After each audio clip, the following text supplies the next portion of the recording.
Okay, I'm going to do another video. This time I am going to show how I do all of the cleaning and the polishing of the rough scan. So to start with, I need to scan the picture in. So what I do, I go to import, and I select my scanner, and then I select preview. Now it won't show you on this, so if I just select a new display,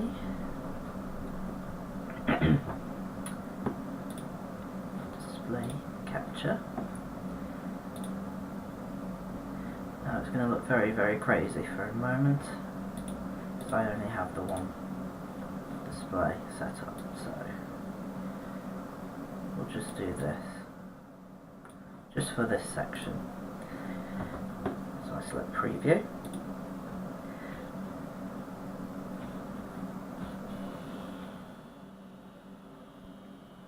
So these are the pictures that I drew yesterday. So as you can see, it changed. So if I go to crop, you can see the quality is different. This is because of the settings I have finally figured out how to use. So if I just rotate it the right way, so the area that's highlighted is going to be scanned in like this. Normally it would all just be scanned in as the bottom half of the picture shows, but because I want to scan in the whole picture with all the paper texture absent and all the kind of grainy, dirty effects gone, I'm going to just trim where necessary so I don't have as much white space, and then I'm going to hit scan. So it says it's going to be about 200 megabytes, but this usually isn't the case after I've saved it.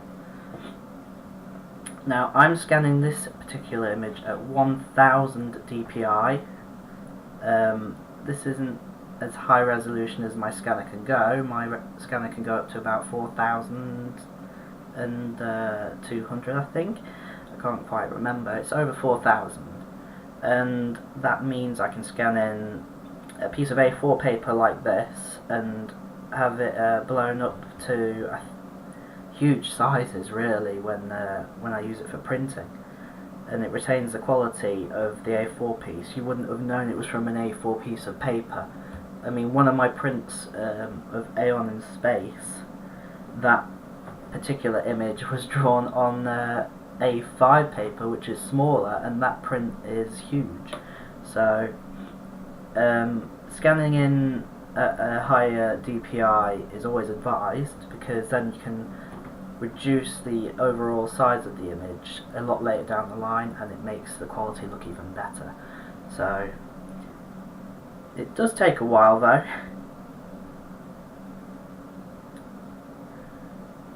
Nice if it scanned a little bit faster. Now the only reason I've left some of the sketches on here is because I'm going to do some logos using vectors, but I'm not going to show how that's done in this video. It's just going to be about the polishing process. Right, so I can scan other images in, but I'm not, so I'm going to just retouch the image and save it. So this is our scan. So first of all, I'm going to save this as a PDF under my new art. So I will call this one Creatures 2019. And there we are, it's all saved. So now I'll just change the display back to the way it was, and now we don't have any messing to deal with. So what I do now is, as most people will know by now, I like to make a lot of layers. So first of all, double clicking the background image and selecting OK to make it a new layer gets rid of that background layer. So then I can create a new one, and I always choose black first, and I set that to the bottom layer. So then I select the magic wand tool zoom in a little bit, not too much. Now because I will be using this eventually, what I'm going to do is I'm going to just cut this out and set it to the back and hide it, so I don't need that there. And it's took a huge chunk out of what I already need to do. So I'm going to just delete some of the other sections. That signature's better than this one, so we'll get rid of this. And now, zoom out a tiny bit more. As you can see, there's still some like little black dots on this paper. Now at this point I play around with the tolerance, so at the moment it's at 60, so it will get rid of most of the white where necessary. As you can see, some little dots remain. Now I know where they are, so I can just do this.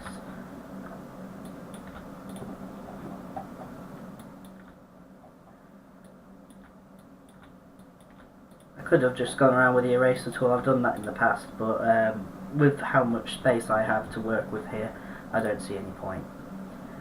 So now I might have to play around with the tolerance, because I have some areas over here, a little bit there, I need to get rid of.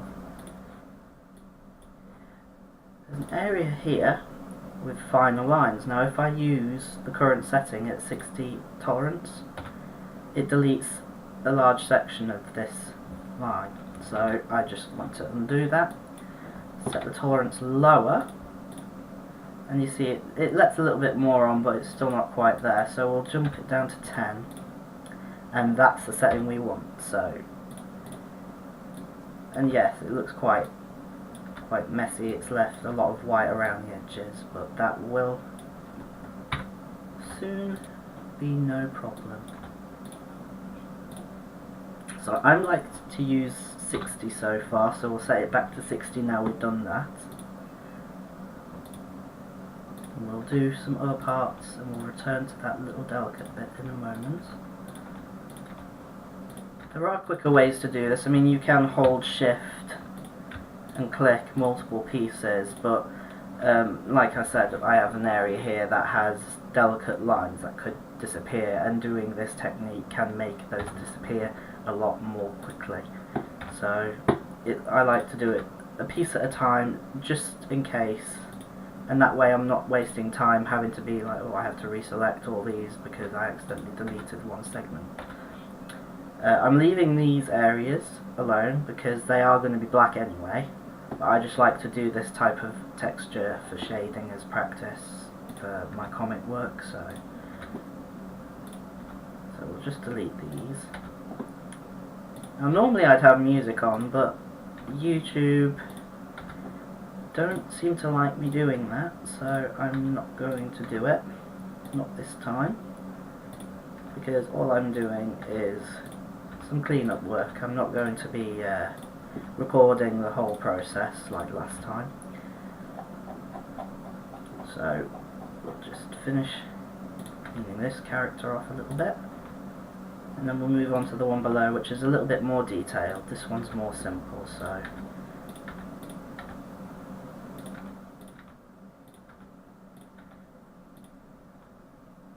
now I have a little bit of a problem with my monitor. It's got some areas that have little dots on their own, so it's hard for me to tell until a little bit later in the stage of cleaning up which of these dots are actually on the picture. So now I need to zoom in a little bit more, and you can see really why this process can take so long. Using the eraser to get rid of some pieces. Most of the time I don't do this until later in the picture's development. There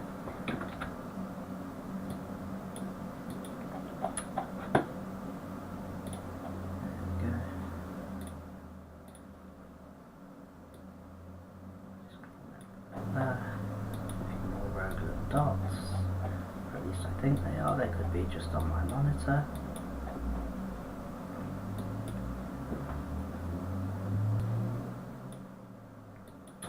Okay. I think that'll do for those. So now we'll go back to the magic wand tool. We'll set it to 10 like last time. You can see just how much white that leaves because the tolerance is so low. So now that I've saved those delicate lines, I'm going to up it to about 40, we'll try. And this should, in theory, chop off all that grainy white and leave some of the black like that. Now, for some reason you have to do it this way, because some of these lines, they're just so pale, because I wasn't putting a lot of pressure down on the nib, but that's because I wanted to have the illusion of this item in his hand being made of glass, so you have to have some lines show through of his body. So we'll leave this one now, and we're on to the next picture. So you can see some of these pictures can take ages to clear up. Now we're going to set it up to about, this one's not as bad, so we'll set it to 80. Some of these pictures can take ages to clean, just because they have so many lines. Other ones, they can take a few minutes. These particular ones aren't that difficult, it's just a few patches that needed a little bit of a polish.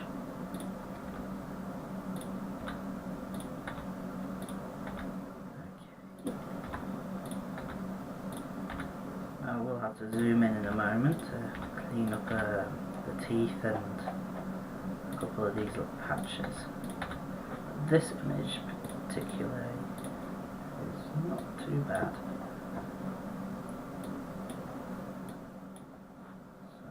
So, sometimes it surprises you, the more simple the character's design, the more you actually have to clean up. At least that seems to be the case with this one. Character here with the most details.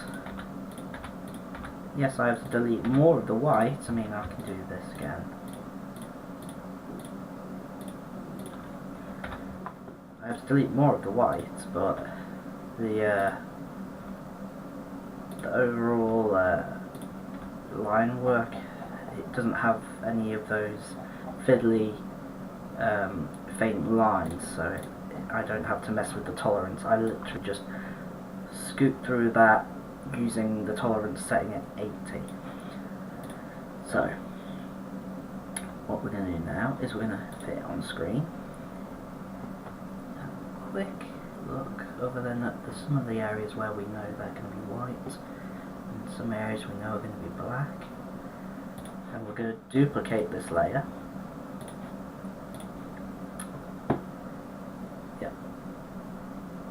Yep, that's fine. So now I'm going to delete that layer now.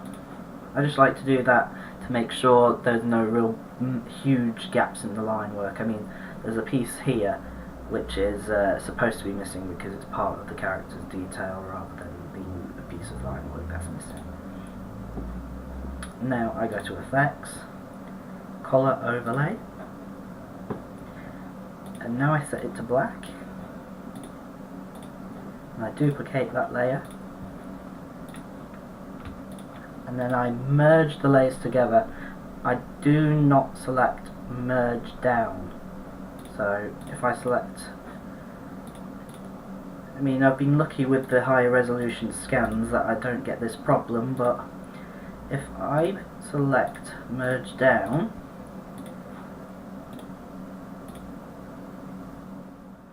I don't seem to be getting problems with that on these higher resolutions, because under normal circumstances I would be having a very pale grey glow almost with the outlines, so I usually don't do that, which is why I like to select both layers and then merge the two together. So now those layers are merged, you can't see anything yet, which is good, that means the lines are pitch black. So now I select that black background that I put on earlier, and I turn it white. And there we go, we have our nice, solid black outline. And now comes the next stage of the cleaning process, where I look for little black dots.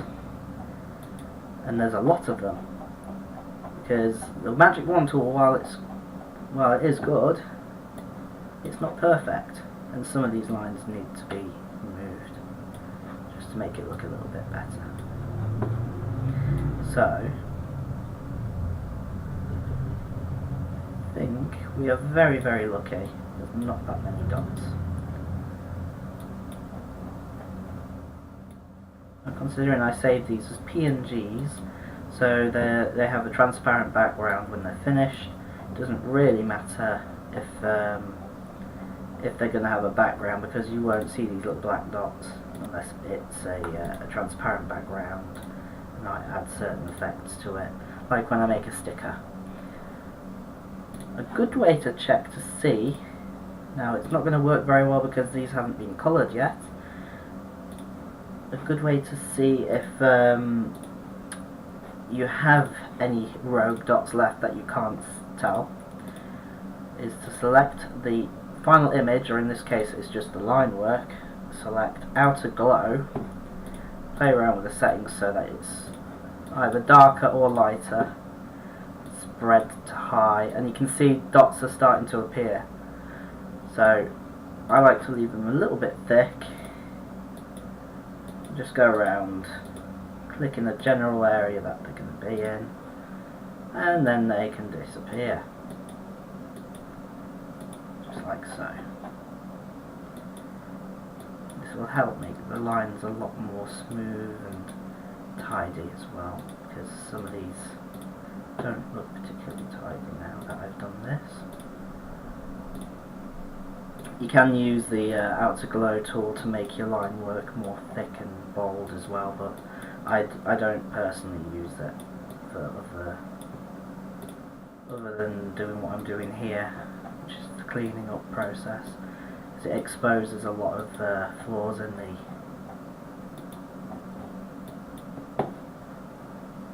paper. Like I said previously, my scanner detects a lot of details that I don't really need it to at the moment. Usually the opposite reason it's usually the opposite of what people actually want from their scanner. They usually want to scan in more details, but for what I'm doing, being cartoon work and stuff, it's more of a nuisance than anything when I'm trying to make nice, simple line work.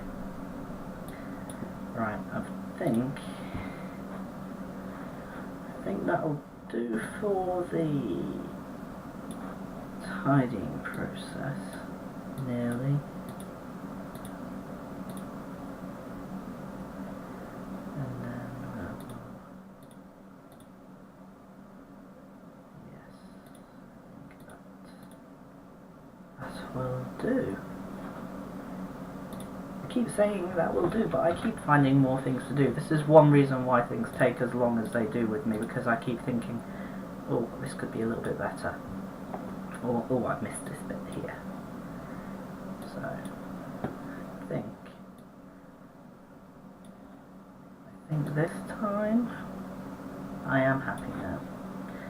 So I'll remove that layer style, and now we're back to our line work. Now it still might look scrappy in some places, but this overall is a lot cleaner than it was, because there's no black dots, no rogue dots, and we also don't have the kind of grainy paper texture anymore.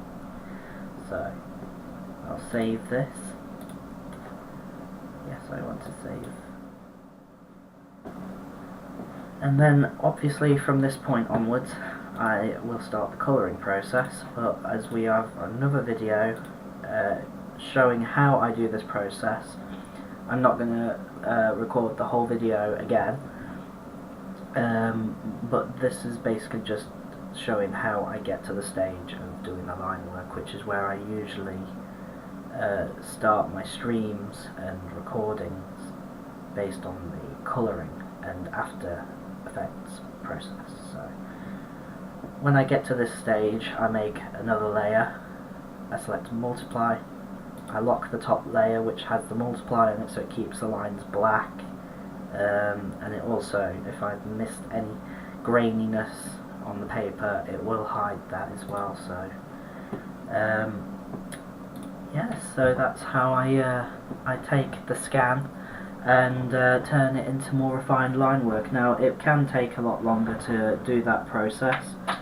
It really depends on how complex the image is and if I have any hardware problems. I mean, I'm having problems with my monitor with some little black dots, so that's why I like to do that extra step of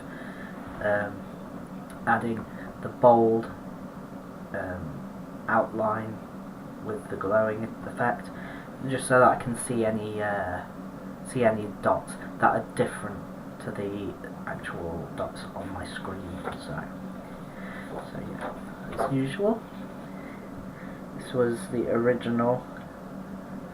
It's all on like a creamish paper. These are all on watercolour paper, which is why it looks so dark on the scan. And I will hopefully be doing more videos like this in the future. If you like these process videos and learning how to use Photoshop to achieve some of these effects very quickly and very simple, with very simple techniques, please feel free to subscribe, and I'll catch you later.